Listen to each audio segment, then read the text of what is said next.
आणि विनंती माझी, एका साध्या प्रश्नाचं उत्तर द्या मला, धरून आणलंय का मर्जीने आलाय? माझी भाषा कळतीये ना? तुम्हाला धरून आणलाय का मर्जीने आलाय? का 200 दिलेत यायला? नाही, गेले 15 दिवसापूर्वी होतो महाराज ते, आता नाही. हो की नाही? बोलायचं रे मग बिंदास. तुम्हाला म्हणलं ना देवाचं दारवंच माहेर आहे, बोलायचं. तुम्हाला म्हणलं ना बिंदास. हसू वाटलं हसा, रडू वाटलं रडा, नाचू वाटलं नाचा. आता एखादी म्हणून नाचले असते ग, पण ज्याच्या संग गाठ बांधली तो गुणाचा नाही. त्याला जर चुकून कळलं नाचत होती कीर्तनात, तर घरी गेल्या गेल्या कीर्तन घेईल माझं. हा ना, घरी गेल्या गेल्या म्हणे लई संतीन आली होती होय मंडपात तुझ्या अंगात, तू ये घरी तुझी महाराजन काढितो. कलियुग आहे ना मा, काय पॉइंट ऑफ व्ह्यू आहे बघण्याचा. जी पोरगी वरातीत नाचते ती सुशिक्षित आहे, आणि जी कीर्तनात रमते ती मात्र नालायक आहे. ज्या बाईनं अखंडितपणे मर्यादा संस्कृती सांभाळून संसार केलाय ती बाई लोअर क्लास आहे, पण जी चपल्या घालून चपात्या लाटते ती मात्र हाय क्लास आहे. सोसायटी खतरनाक मेंटेन केली समाजाने, माहिती आहे तुम्हाला? मी तुम्हाला सुरुवातीलाच म्हणलं ना, हा समाजच असा आहे. इथे 4 माणसं एक खोट बोलली की खोटं सुद्धा खरं होतं. आमच्याकडे देव सुद्धा प्रचारावर आहे. ज्याची प्रसिद्धी जास्त आहे त्याला गर्दी जास्त आहे. खरंय का खोट आहे? तर कुठल्या शास्त्रामध्ये लिहिलं होतं दिवाळीला मोती साबण वापरायचा? बोरचकर, ज्ञानेश्वरीची कुठली ओवी आहे? नाही वापरला मोती तर नरकात जाशील, असं काही होतं का? तरी 90% महाराष्ट्र हा किराण्यासोबत दिवाळीच्या मोती साबण घेतोच का? आम्ही लहानपणापासून ऐकलं, उठा उठा दिवाळी आली, मोती स्नानाची वेळ झाली. ऍडव्हर्टाइजमेंट हे जे ना, डोंट जज book by cover, it's absolutely book जज बाय कव्हर. इथे तुमच्या राहणीमानावरच तुमचा क्रायटेरिया ठरवला जातो. त्यामुळे असा विचार करू नका की पैसा कमवायचा नाही. बिंदास रे, तरुण मंडळी कीर्तनाला उपस्थित आहे, पैसा कमवा. सोपं सांगते तुम्हाला, नोकरी सरकारी असेल ना, पोरगा किती बी काळा भंगारण किती बी ढोला असू द्या, बायको नाजूकून गोरीच भेटती. आणि तुम्ही किती हँडसम असलं ना, किती जिम करत असले ना, तर 6 पॅक जॉ लाईन एवढं जरी सुंदर असलात आणि पैसे कमवत नसला ना, तुम्हालाच पोरीला म्हणावं लागतं वैवणकी वैवणकी वैवणकी. हे बेकारीगत अवस्था आहे. आणि आयुष्यामध्ये 4 पुरुषार्थ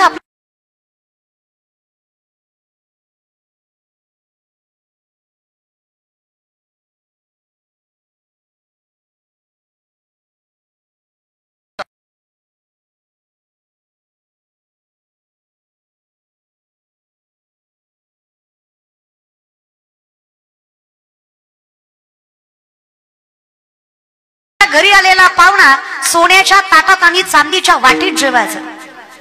एवढी छागीरदारी ज्यांची, कुठलेच संत गरीब नव्हते. हा डोक्यातला भाग काढून टाका की संत गरीब होते, बिलकुल नाही.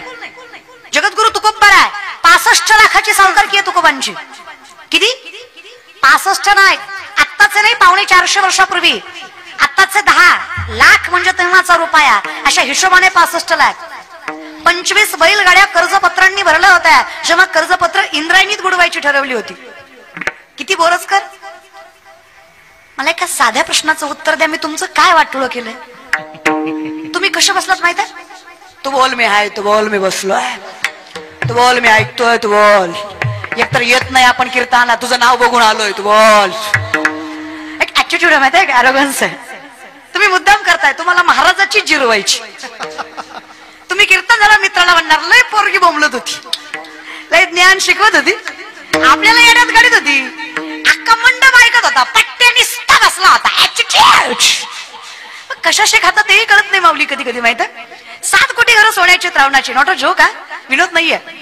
तुळशी रामायणामध्ये वर्णन आहे, नाथ बाबा नाथ रामायणामध्ये सांगतात, रावणाच्या एका घराची एक चौकट 22.5 क्विंटल सोन्याची आहे. रावणाच्या एका घराची एक चौकट 22.5 क्विंटल चौकटी, 2250 किलोची एक चौकट आहे. 3.5 ते 4,000 चौकटी असणार एक घर आहे. अशी 7 कोटी घरं सोन्याची आहेत. 80,000 बायका, 1 लाख पोरं, 1.25 लाख नातू, नवग्रहाच्या पायऱ्या, कुबेर राखणीला, गाढव वळी गजानन सटवी करी, बाळांतपण ही सत्ता रावणाची, 3दा कैलास हलवला. एवढी ताकद, शास्त्रवेद उपनिषद तोंडपाठ, एवढा ज्ञानी, अरे एवढं सामर्थ्य असूनही नडला तो फक्त ऍटिट्यूड, अरोगन्स, अहंकार, परिणाम. रामाच्या चरणावर मस्तक ठेवल्याशिवाय त्यालाही मोक्ष नाही, हे अटल सत्य वारकरी संप्रदायाचं. काही काही 2-4 धटकुले टाळ्या वाजवतच नाही, आणि जे काही थोडेफार वाजवतात ते सुद्धा उपकार केल्यासारखी वाजवतात. आली आमच्या गावात, धर घे धर घे, टाळी पाहिजे तुला, धर घे धर, एवढी बोलती, धर धर धर धर धर धर धर. नखर दादा, भक्ती प्रेमाविनं ज्ञान नको देवा. आपली अवस्था कशी माहिती आहे, एक माणूस एका महाराजाकडे गेला, म्हणला वर्षात लेकरू झालं पाहिजे. खरं तर हाच विनोद आहे, पण मरू दे. मी तुम्हाला एक खरं सांगू, देव वेगळा आणि अदेव वेगळा. देव नाही भेटला तरी काही हरकत नाही, काही त्रास होत नाही. लेख म्हणून सांगते, माऊलींचं वचन आहे माझ्या.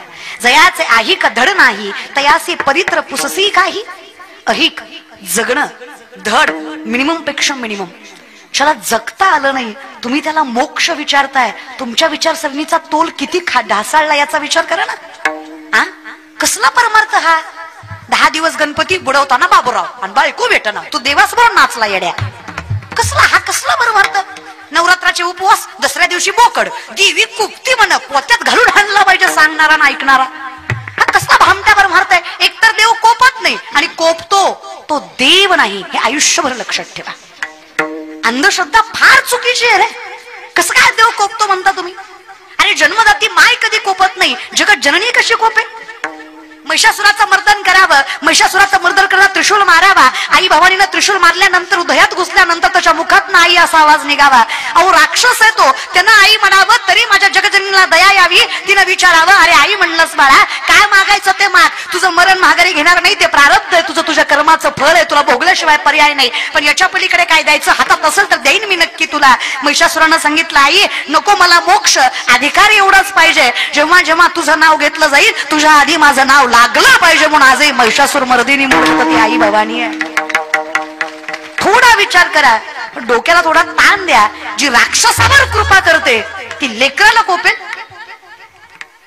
हा, पुंडलिकाने माय बाबाच्या कमरेत लाथ घातली, बाप दारात पडला, शेवटी बापच तो जरा कठोर, त्याला वाईट वाटलं.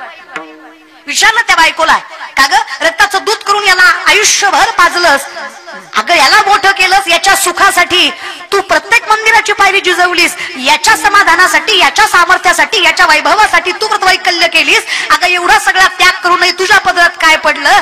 अगं तुझ्या कमरेत लाथ घालून तुला दारात टाकलं. तरी माय जरा हसऱ्या चेहऱ्याने म्हणाली, खरंय तुमचं, बाप म्हणून तुम्हाला तसं वाटणं यात काही वावगं नाही, पण कसं सांगू तुम्हाला, अहो माझाच पोरगा तो, त्याने प्रेमाने बोलला काय आणि लाताने धुतकारलं काय. मी त्याची आई हे बदलणार नाही. आणि आई शांत करण्यानं सांगते तुम्हाला, म्हणून सांगते, अहो लहान होता तेव्हा मांडीवर लाता मारल्या तेव्हा कुठं फेकून दिलं काय? आता मोठ्या झाल्या म्हणून मारल्या म्हणून कुठं नाकारायचं असतं काय? अरे लेकराचं प्रेम काय आणि लेकराचा त्रास काय? आईच्या मुखातनं फक्त लेकराविषयी आशीर्वादच निघतो. तिला माईचं हृदय म्हणायचं, त्याला आई म्हणायची रे दादा. पुंडलिकाने कमरेत लाथ घातली तरी जी कृपा करूनच जाते तिला पुंडलिकाची जगत जननी म्हणावं. मग आम्ही आमच्या आईला कोपेल असं कसं म्हणतो? आम्ही कसं काय म्हणतो की देवी कोपते म्हणून? मला माहित आहे देवा तू कोण आहेस. मी आईच कोणाला म्हणतो माहित आहे? जनाई सांगते माझ्यासाठी आई एक एक विठाबाई, एक एक विठाबाई, एक एक विठाबाई, एक एक विठाबाई. काटाला विठो असावा कंटिन्युअसली त्याच्यावर लक्ष ठेवा. एक एक विठाबाई, एक एक विठाबाई, एक एक विठाबाई, एक एक विठाबाई. माझे पंढरीचे आई, माझे पंढरीचे आई, माझे पंढरीचे आई, पंढरीचे आई. दिवाणी चंद्रभागा, दिवाणी चंद्रभागा, दिवाणी चंद्रभागा, तुझ्या चरणी चंद्रभागा, दिवाणी चंद्रभागा, तुझ्या चरणी चंद्रभागा, दिवाणी चंद्रभागा, तुझ्या चरणी चंद्रभागा. एकमेव माहेर त्या सामर्थ्याने मी माझं माहेर म्हणतो. जमाई सांगते बघा, ग बाई जाते ग माहेराला, ग बाई जाते ग माहेराला, जाते ग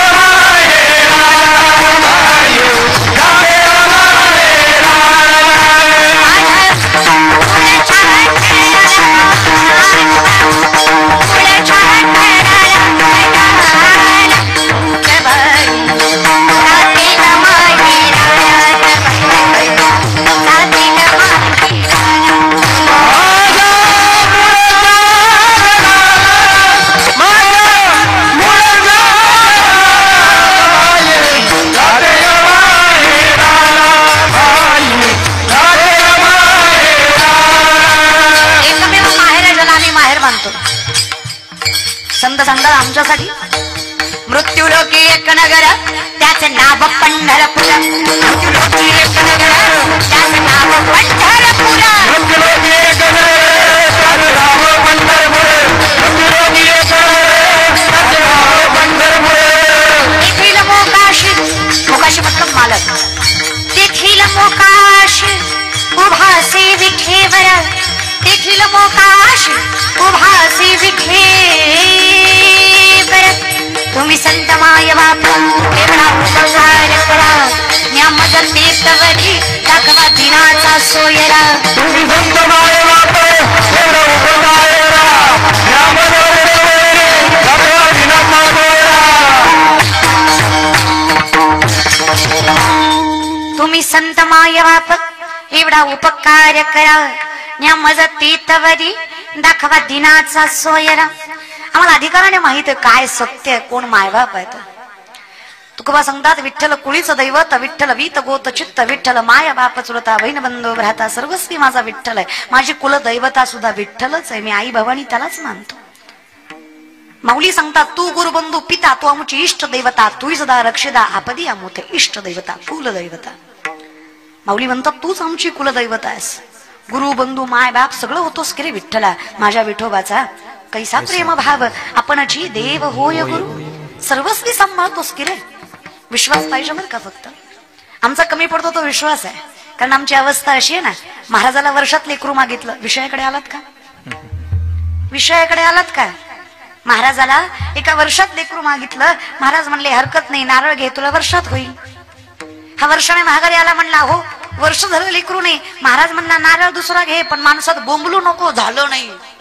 दुसरा दिला. हा 2 वर्षाने आला, म्हणलं पक्का भामटा आहे तू, 2दा नारळ घेतला, एकदा लेकरू नाही. महाराज म्हणले बऱ्यापैकी माझा नारळ फसत नाही, तुझ्या बाबतीत 2दा फसला, तुझंच काहीतरी चुकतंय. अचानक महाराजाला आठवलं. महाराज म्हणले खरे, जेवढी माणसं माझ्याकडे लेकरू मागायला आली सगळी बायको घेऊन आली. आई शपथ, ज्याला कळलं ते हुशार आहे महाराज है ना. ज्यांना कळलं ते खरंच हुशार आहे. जे हुशार आहे त्यांनाच कळलं. तू 2दा एकटाच आला, तुझी बायको कुठे आहे? ती म्हणला लग्न नाही झालं. तुम्हीच सांगा किती नारळ दिल्यावर लेकरू होईल? मी सांगते जिथं शुद्ध अंतकरण नाहीये, तुमचं चित्त थाऱ्यावर नाही, अशी तुम्ही किती कीर्तन ऐकल्यावर तुम्हाला देव भेटेल? हा अहो स्थिर पाहिजे ना, स्टेबिलिटी पाहिजे. आम्ही प्रत्येक गोष्टीत घाई करतो बरं का. प्रत्येक सायन्सचा विषय गेला म्हणून आर्ट घ्यायचं नसतं रे दादा, विषय काढायचा असतो, घाई नसते करायची. व्यापार खचला म्हणून सोडायचा नसतो, काय चुकतंय ते बघून अपग्रेड करायचा असतो. एक पोरगा माझ्याकडे आला, म्हणला ताई मी झाड लावलंय, रोज पाणी घालतो, वेळेवर खत घालतो, झाड वाढत नाही. वेड्यास का? म्हणलं अरे पाणी घालतोस, वेळेवर खत घालतोस, झाड वाढलं पाहिजे, अजून काय हवं झाडाला? ती म्हणलं बघा ना ताई, रोज पाणी घालतो, वेळेवर खत घालतो, रोज नीट निगाही राखतो, रोज उपटून बघतो किती वाढलंय, तरी वाढत नाही होता इथे झाड. इतक्या येड्याला परमार्थ सांगण्यात मजा नाही महाराज. त्याच्याकडे स्टेबिलिटीच नाहीये, स्थिरताच नाहीये. काय तुम्ही परमार्थ ऐकून करणार आहेत मला काही कळत नाही. नाकाच्या शेंड्यापासून टकल्यापर्यंत गंध, बापाच्या कमरेत लाता, अंधव भेटला नाही. अरे तू बाप ठोकला, सोपं आहे ना. ज्याला घरातला बाप कळला नाही त्याला पंढरीचा बाप कळणार? अहो ज्याला घरातली माय कळली नाही त्याला पंढरीची माय कळणार आहे? अरे काय देवीची पूजा करून मजा आहे ज्याला आपल्या बाईचा सन्मान करता आला नाही? ज्याला आई बहीण कळली नाही त्याला काय देवी कळणार आहे? मला नवल वाटतं. ज्याची नजर पवित्र नाहीये, जो चौकात बसून हिकून आली बघ, तिकून गेली बघ, माझी आली बघ, तुझी गेली बघ, हिचा कांदा असा, हिचा बांधा असा, हिची कंबर अशी, हिचे डोळे असे, हिचे गाल असे, तुला अंधारात नेऊन हाणला पाहिजे कडू. काय देवीची पूजा करता रे तुम्ही? बरं काय जात आहे आपली, काय धर्म आहे आपला? हा अरे देवीच्या दारात सांगते कोण आहेत आपण? शाहिस्तखानाच्या लाल माला चढल्यात, शाहिस्तखानाच्या बहिणीची पोरगी भीतीने कुठेतरी लपली, शाहिस्तखानाची बायको पळत पळत आली. जहा बना मुझे लगता है शिवा के मारोने बदले की आग में लड़की उठा ली. शाहिस्तखान शत्रु है पण बायकोला सांगतो बेगम जबान को लगाम दे, शिवा के मावले है वो, ऐसी उड़की औलाद नहीं, वो हिंदू है.